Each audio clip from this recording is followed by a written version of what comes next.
Hoy hemos cruzado el norte y hemos llegado a Bilbao desde Galicia para presentar otras 7 bodegas en una cata que ha sido muy bonita realmente, porque ha surgido el tema de la esencia gallega, de nuestro eslogan, ¿no? y del territorio.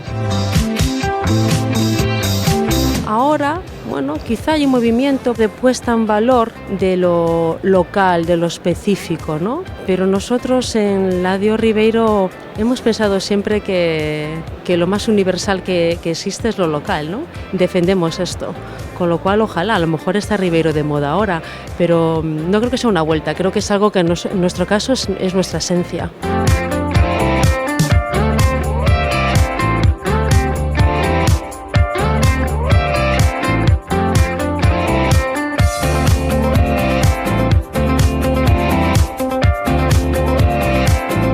Berema nos está abriendo las puertas a todas estas ciudades importantes donde está llevando a cabo todas estas presentaciones que para nosotros es lo que buscamos, presentarnos, que conozcan nuestros vinos. Berema nos aporta esa gente, esos profesionales del mundo del vino, sommeliers, que son futuros prescriptores, y Berema nos ayuda a encontrar ese tipo de profesionales que nosotros pues quizá no nos pondríamos en contacto tan fácilmente. Creo que es un formato que realmente nos permite posicionarnos con distintas estrategias, siempre pensando en el consumidor final. Es una manera más cercana de llegar al cliente.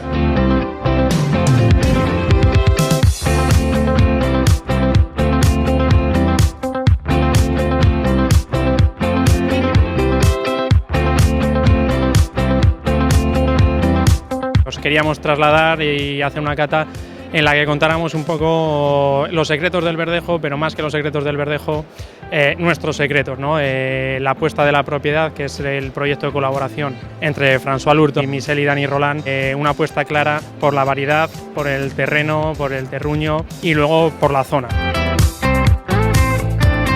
Creemos en un verdejo que tiene capacidad para dar vinos jóvenes frutales con volumen en boca, con elaboraciones mixtas entre inoxidable, hormigón y fermentados en barrica, y por supuesto también creemos en un verdejo con capacidad para fermentar en barrica y aguantar sin ningún tipo de problema el paso del tiempo.